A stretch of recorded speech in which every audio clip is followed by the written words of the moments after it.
Hey everyone, it's Kathy with City Farmhouse Studio. Have you ever found the perfect pattern, but then looking at the yarn, you see that it's been discontinued or just way too expensive for your budget? Or maybe it's made out of wool and you think wool is itchy and you want to find something else? Well, keep watching and I'll show you how to find that perfect substitute of yarn so that you can get that perfect pattern to fit and look exactly how you want it. In order to do that, I'm going to narrow down the 4 pillars that you need to look through to find that perfect substitute. Density, diameter, elasticity, and drape. Once you understand these 4, you'll be able to substitute any yarn. So let's start with the number 1 kind of trap that most people fall into when substituting yarns, and that is counting on the category that the yarn is placed in. On our yarn labels, worsted, kind of those Aran weight yarns, are category 4. If a yarn we're looking at in a pattern calls for a 4, we'll go to the store or look online and find something in that 4 and purchase it, thinking it's the same category, it's the same thing, we're good. Not so. For an example, both of these are category 4 yarns. This one has 220 yards in this 3.5 ounce skein, and this has 177 yards in 3.5 ounce skeins. So what that means is if we are trying to substitute this yarn for this one, they're both category 4, this one is going to be denser and heavier. That's because the fiber content in this skein is heavier and denser than this one. A lot of this comes into the fiber content. Well, wool has a crimp, making them light and elastic, where cotton fibers are smooth and dense. They don't feel the same way or behave the same way, so they feel denser, heavier. So if you are swapping out that pattern yarn, which is a wool, for a cotton yarn, same grams, same category, your end garment will be heavier because your cotton yarn is heavier, denser than your wool yarn. So one thing you need to look out for when swapping yarns is make sure you are matching the yardage needed, not just the weight. Next up is the thickness of the yarn, the diameter, pillar number 2, or what a lot of people will refer to as wraps per inch, WPI, because yarn labels, well, we know they're optimistic and they only have 7 categories. Just like these 2, both are in category 4, but if you look at the yarn structures themselves, this one is a lot thicker than this one. So that's going to affect how your stitches look, how your gauge is, and the overalls. If you kept everything the same, that's going to make everything different as you make a garment. So here's how to measure it. So starting with having a ruler and the yarn that you want to find out how many wraps per inch there are, you're just going to take it, and you don't have to start with 1. You can use any of the inches. I hold it along the middle with my thumb. And I'm going to start using at the 10-inch line, just as a reference, so that it'll be easy for me to wrap. And you just start wrapping your yarn around until you fill up to the next inch line. And you want each of the wraps to be touching each other. You don't need them crammed in, but just touching to fill in. So there you can see, just to fill it, there you can see the 11-inch line. So this line covers it. Now I'm going to count how many times over the top I have. 2, 4, 6, 8, 10, 12, 13. So for this yarn, I would say 13 wraps per inch. Here's a guide to show you how many wraps per inch are for each of the yarn categories. Now there will be some, these are just a general rule, so some may be listed at 4 and you measure it as a 3, but it'll get you close enough and you know which end of those categories you're looking at. If you're trying to find a yarn wraps per inch that you cannot find, you don't have the yarn to even measure, go online and search up the yarn. Usually on Ravelry, it will give you a wraps per inch as a starting point. Or sometimes even just a general Google search will pull something up from somebody else mentioning it. Also, all the charts in this YouTube video will be linked in the description below, so head on over to our webpage and you can see all of those charts.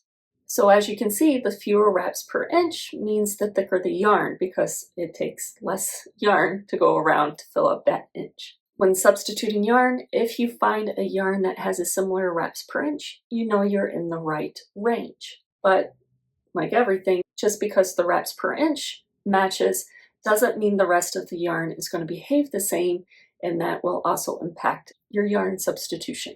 So just think of wraps per inch as your starting point, not the final inline for the substitution. Here's another thing where yarn substitutions can go wrong: elasticity. Where does it stretch and then snap back? Can you even stretch it? Whenever you stretch it, does it just stay there? So I have two strips of yarn here. The light green one is 100% cotton, and this gray one is 100% wool. And you can really tell the difference of the fiber characteristics.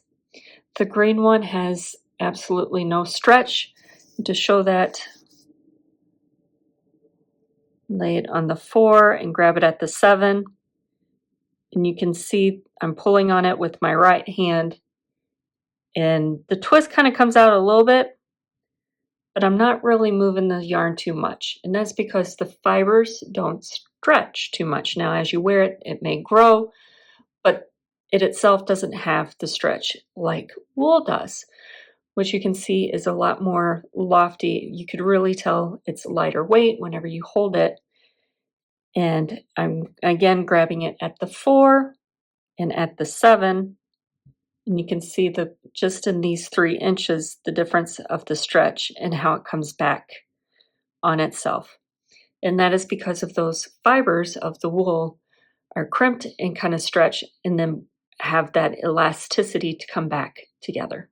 So here's a little bit of a key characteristics of the main fibers of yarn. Wool is elastic and stretches back. One thing to note about superwash wool is it does stretch out more than regular wool. Alpaca is soft and warm, but is generally heavy and will sag. Cotton has stable stitches, but it can stretch out of shape. Rayon or bamboo has beautiful drape, but almost no memory. Acrylic has a moderate structure, but is less breathable. Now, a lot of times you will see blends of yarns, and these blends behave like a mix of the fibers they are, not just one or the other. If you're looking to replace wool with a plant fiber, don't go with 100% cotton. Go with a blend, either a cotton acrylic or a cotton wool blend. The other fiber with the cotton acts like a support system, and that helps keep the garment in shape. Our last pillar, number 4, is drape, and we all can relate to that. You have a t-shirt that is very movey and light and airy, and it can flow, and then others that are structured and hold their shape as they are. They don't have that swing and bounce. That is drape. So whenever you're changing yarn, you can change that behavior of how the fiber you're creating actually behaves. So bamboo, silk, viscose, these are going to be the most fluid, drapey, flowy of the fibers. So wool is going to be your structured, elastic, but still holds its shape. Cotton is going to be your heavier one, a little bit stiffer and less bounce. So if you're substituting a bamboo fiber to wool, you're going to lose that flow, and suddenly that drapey top is going to become a boxy type of a garment. Now, if you're switching from wool to bamboo, you're going to get more flowiness to your garment, but it's going to be heavier and possibly sag and grow over time as you wear it. Another thing you're going to want to look at the yarn behavior that will affect the end result is the stitch definition. So some yarns have a halo, which will create that fuzzy look, fill in holes, and create a soft appearance to the stitches. Other yarns might be tightly spun and show very crisp definition of your stitches, which is perfect for pattern work and cables. Switching them around, you use a haloed yarn on your cable work, and suddenly all that work you did to create cables disappears. For a haloed yarn for lace work, and you substitute something with very clean stitch definitions, that lace pattern that kind of is a soft fuzz filling in the holes, now you can really see that open lace structure. Be sure to know which way you want to go. So besides the fiber content, going from wool to bamboo, and also that halo to a tightly twist yarn, all changes your stitch structures. Another thing that can change how your fabric behaves is your gauge, or your fabric density of how you make it. You can get the same gauge by using a very thin yarn and a thick yarn. One will be more open and flowy, which would be the thinner yarn on this one size. The thicker yarn would create a thicker, denser, stiffer fabric. So you can have same fiber content, but just on the gauge will change how that fabric in the end result moves. Don't forget about the fiber content and the weight. The bamboo and the cottons and the alpacas, as you wear them, generally will stretch over time with the heaviness of the fiber. So all in all, just remember you're not just switching out your fiber content whenever you look for a substitution, you are also changing extreme behaviors of how fibers behave, which all impact how that final garment behaves. So here's a practical guide, some more charts. Again, you can see all of these on our website that go into each of the fiber contents behaviors. So some quick realistic swaps. If you're replacing wool, try acrylic or wool blends. If you're replacing cotton, look for linen, hemp, or blends. Alpaca, look for heavier acrylic or silk blends. And mohair, you're looking for those brushed yarns or Surrey alpaca to keep the halo. When you're making a garment, be sure to focus on the elasticity and drape of the original fiber, and then be cautious with heavy plant fibers like bamboo and cotton, especially for long sweaters. Blankets, you're going to want to focus on washability and durability.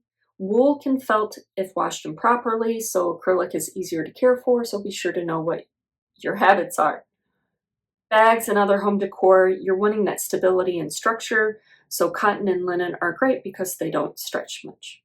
The cotton can stretch out due to the weight, but the yarn itself does not stretch and bounce back. So now you know all the different things to consider whenever you are looking for yarn. Look for yardage, not just weight. Check your wraps per inch to find a comparable substitute in yarn thickness. And then don't forget to look for the drape characteristics and elastic characteristics of the original yarn so that you know what behaviors will change with the yarns you're substituting it for. So like I said before, even using the same yarn that's in the pattern, be sure to use your gauge swatch. It is critical to make sure no matter what yarn you are using, whether you're using the same or a substitute, you get the same gauge what the pattern calls for, but also a fabric you like.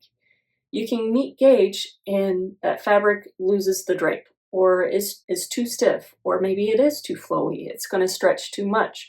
The halo changes everything, and all this work that's in the pattern you're not going to be able to see. So be sure to use that swatch to make sure whatever yarn you are using, you're going to be happy with the final result. Now, another great resource to take some of the guesswork of finding a substitute is a website called yarnsub.com. You put in the yarn that it's called for, and it will list options and give you a percentage of how much they rate, how much they match, and you can see what the differences are between the yarns. This gets you a very close exact one-to-ones. So if you're looking for a yarn that's been discontinued, you can find one very similar to it already in production still. This does not help so much going from a wool to a synthetic yarn or a different blend type yarn to change the fiber content. So let me know below if you've had any good substitutions or bad substitution stories. We've all been there, and sometimes they can create some great stories of, I can't believe I did that. Thanks for watching, and I'll talk to you later. Bye.